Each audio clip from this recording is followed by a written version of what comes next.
Bringing a strategic title with explorative features, Stygian Reign of the Old Ones by Cultic Games sets to take role-playing into a turn-based setting.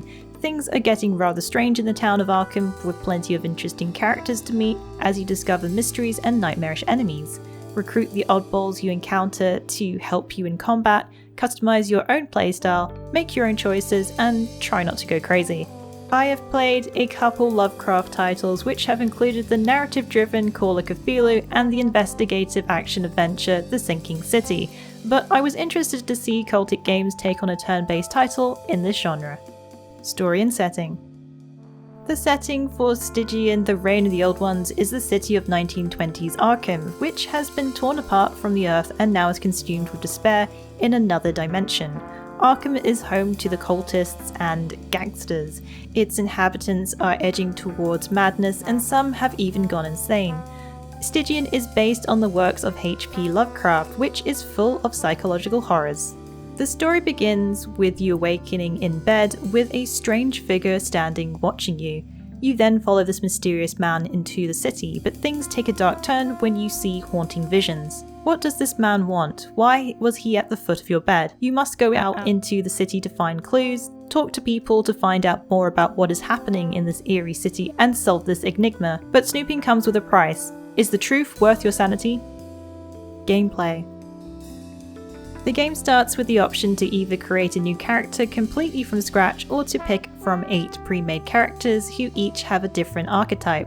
These all have pre-picked stats with starter skills. If you decide to make a character, you can choose a number of options including age and background. These each affect your character's skills. For example, going for an older character means you'll have more life experience, but will start with decreased attributes in either physique, agility, or senses. Backgrounds can determine what skills you will excel at, or certain situations where you won't have the option to use them. In the demo, I tried out the pre-made character, the Detective, who has a pretty well-rounded set of stats, starting off with investigation, firearms, psychology, and stealth as starting skills. Since this is a demo, it was a little hard to determine how much this affected the outcome of choices or actions, but leads me to believe certain outcomes may be positive or negative depending on your stats. This will affect how combat will play out. Using your strengths will also help you determine which weapons will be best for your build. One example is one interaction led to a wager on a darts game, but my character lost because he didn't have the physical attributes to beat the athletic opponent. I liked how the way your character is built also affects the interactions with the world around them, not just in combat.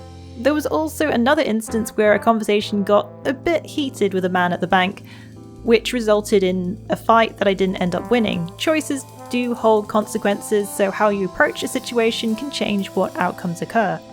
Exploring is at your own pace. You can wander around the city and loot items from boxes or rubbish in a point-and-click style. Sometimes you can find useful items or scrap material for crafting. While there are a couple of spots out in the open to find items, the bulk of loot will come from investigating dangerous areas or looting your fallen enemies. You can even find hidden objects or clues by spotting out-of-place items, adding an investigative vibe. But exploration is a little slow. Using the mouse in a sort of point-and-click movement for your character to follow to different areas of the screen can take some time for them to arrive at the destination.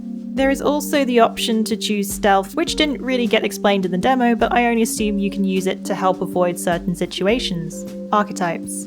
There are 8 archetypes players can choose from, which are soldier, performer, aristocrat, criminal, academic, investigator, explorer, and occultist. Yes, you can even pick an occultist if you wish.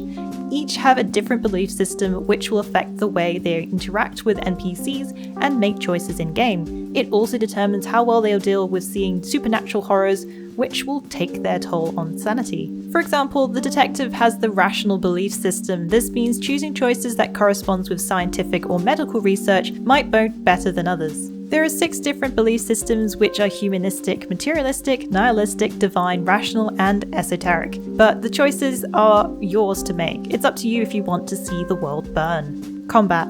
In Stygian, combat is turn-based tactical, meaning each turn you'll need to make choices in battle or struggle as it's called in game. You will have a set number of action points. Each weapon will cost you AP as you use them. Once your turn is over, enemies will play out their moves. You can choose to attack with weapons, move across the grid, add defense, or wait your turn. Throughout the world, you'll meet peculiar characters that can be recruited to join your team. During the demo, I managed to save an occultist, who I'm pretty sure was not human, from some not-so-friendly people.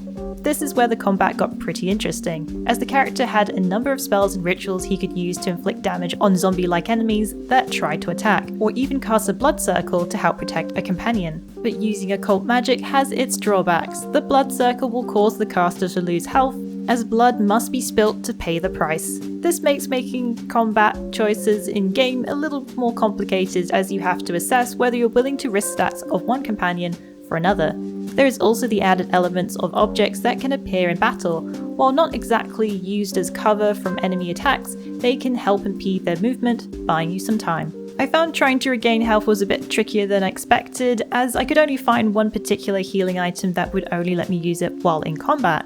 This meant spending AP to use items which will affect your turn. This made combat a bit more challenging, as you had to think about whether to risk spending resources on healing or attacking. There were times where I really wished there was a fast forward or skip button to speed up enemy moves, as this can take some time to play out.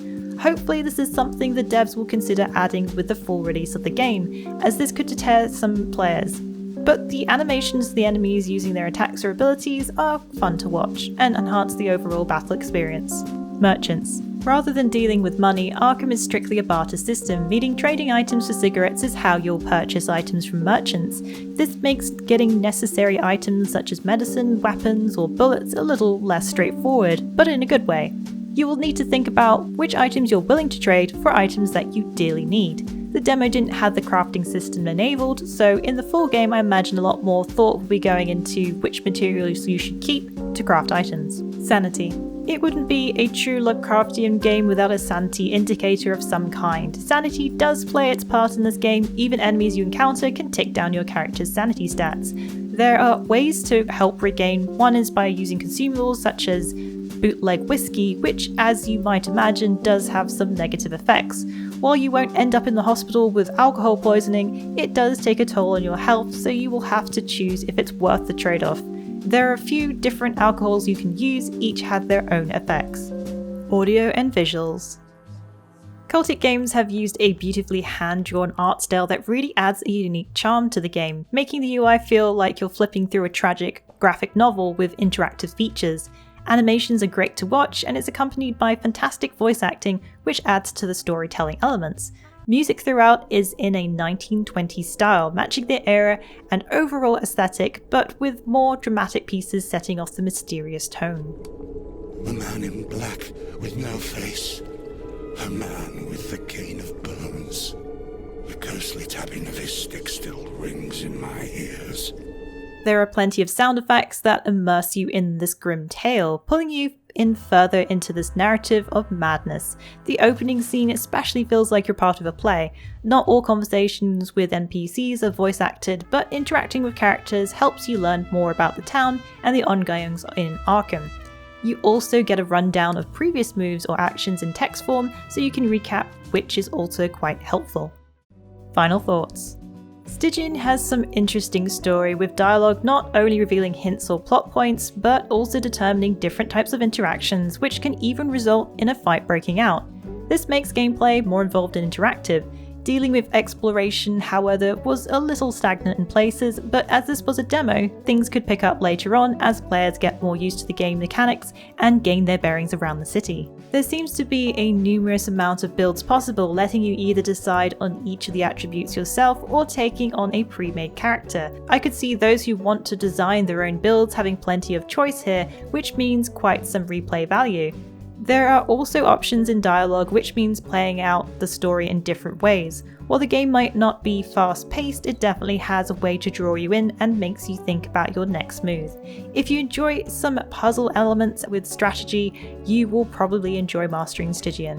While there has been many types of Lovecraftian titles released, it's great to see a turn-based RPG which combines the story with the ability to fully customize how you play. Stygian Reign of the Old Ones releases on PC via Steam on September 26. In the meantime, you can check out the demo on Steam.